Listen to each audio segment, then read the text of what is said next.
The oddest retcons for me are the ones that come out of nowhere or explain seemingly kind of unimportant details, permitting me to say one of my many catchphrases, there's a retcon for that. A truly bizarre one to start us off. This retcon comes to us from the tragic event of Sins Past. Yes, some stories, and Sins Revisited, here were pretty interesting, but this one was honestly just horrific. In it we learn via flashbacks that Norman Osborn had a secret affair with Gwen Stacy that produced offspring.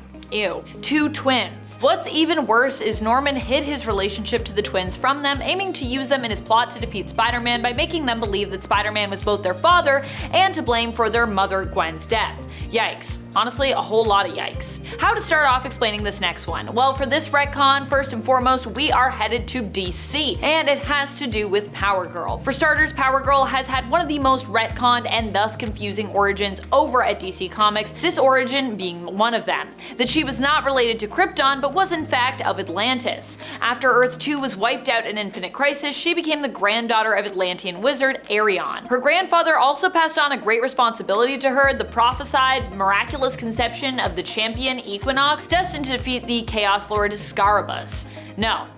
Sadly, I'm not joking about that. Fortunately, this next retcon is a good kind of a bizarre, as it unretcons a previous retcon we've already talked about. Goodness, how many times can I say retcon in one sentence? This retcon that we're focusing on here is the one involving Norman Osborn and Gwen Stacy having an affair together. Instead of it being the real Gwen, it was later retconned that what happened and the aftermath was basically an illusion fabricated by Mysterio and Mendel Strong. This caused many fans to imagine it was actually just Mysterio with like a mop on his head, using his illusionary powers to pretend to be Gwen while romancing Norman. I don't think that's exactly how it went down, but it's honestly a pretty funny image. This was all part of Harry, Norman's son's larger plot to get back at his dad for not loving him enough. He made Norman believe he'd had 2 children with Gwen when they were just clones made from the genetic material of Norman and Gwen in a lab, or they were just robots. There's a bit more to it than that, which adds to its weirdness, but that's honestly the gist. It might be an odd and elaborate one, but thank goodness for its existence, honestly. Have you ever wondered why Hal Jordan's hair is gray at the temples? Well, there's a retcon for that. I gotta say my catchphrase, and it's a big one too. It also helped to explain away why Hal Jordan was sometimes kind of a jerk. Ultimately, I feel like this retcon is a rare breed of both extremely weird, but also extremely brilliant from a storytelling perspective. The retcon added in the fact that Hal Jordan was possessed by the fear entity Parallax. This explained not only his shift in behavior and his snapping and turning evil following the destruction of Coast City, though honestly I kind of understand that, but also was used to explain why his hair had gone prematurely white at the temples alone. Apparently that's when Parallax started possessing him. Next up is one of the wildest retcons to have ever happened in the MCU, and one that happened in the worst MCU project ever, in my opinion. If you've ever seen my reaction to and review of this series on my own channel, then you know what I'm about to say here. We're talking about Secret Invasion. So spoilers ahead, fair warning, but in the show it is revealed that Rhodey is basically a Skrull, despite this being a major reveal that could have great implications for the past and future of the MCU. This actually gets resolved by the end of the miniseries, with Rhodey being revealed as a Skrull working closely with the Skrull villain Gravik,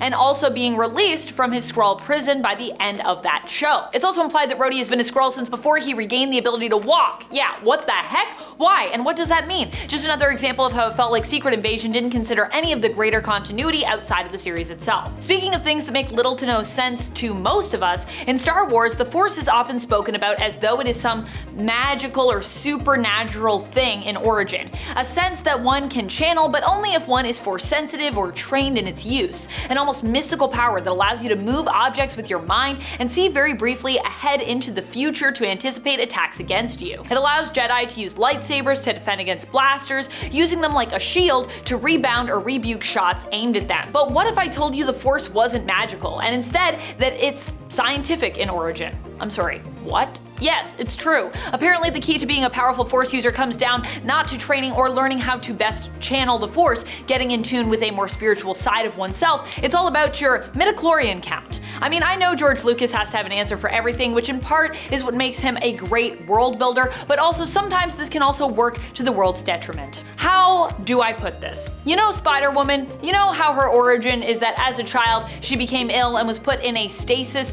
while a cure worked its way kind of through her her system, and when she awoke, she was a young woman with spider powers. Well, that wasn't always her origin. Her first origin was actually that she was a spider who had turned into a woman. It was so bizarre that it was actually retconned a few issues after it was introduced. Dr. Leslie Tompkins got the complete character assassination treatment with this one. She was often an ally to Batman, and she attempted during the War Game story to save Stephanie Brown after she'd been tormented by Black Mask. Unfortunately, Leslie wasn't able to save Stephanie and she died. At least that was the original story. We'd later learned that Leslie apparently willfully withheld medical treatment from Stephanie, hoping to shock some sense into Batman with Stephanie's death. What? And then, once again, this was retconned even further, that Stephanie was actually alive, but her death had actually been faked by Leslie to teach Batman a lesson, as she didn't agree with him having kids as his sidekicks. I mean, okay, but also at that point, Stephanie Brown wasn't even Batman's official sidekick, and you're telling me that Leslie, a doctor